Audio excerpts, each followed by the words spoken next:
In the early years of the 12th century, when the dust of the Crusades still choked the Holy Land, a brotherhood of 9 knights took an oath before God. They swore not for glory, not for gold, but to protect the pilgrims traveling through a land torn by faith and blood.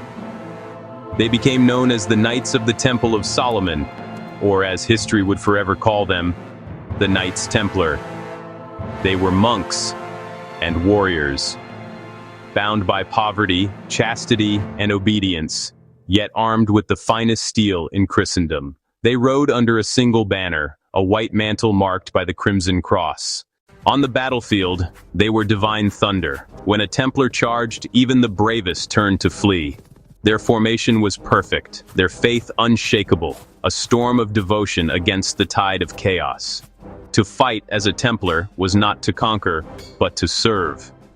Every strike was a prayer, every victory an offering. Yet their power grew beyond the sword. The Templars became builders, bankers, and keepers of secrets.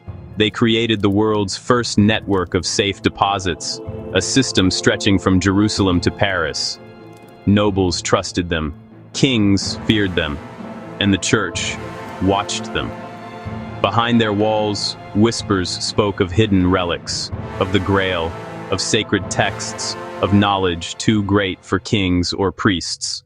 But power breeds envy, and envy brings betrayal.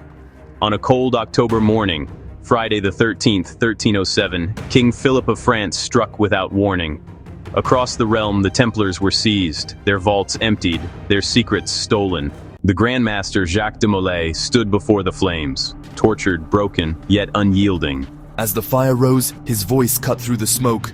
Before the year is out, both Pope and King shall answer before God. And so it was. Within a year, both were dead.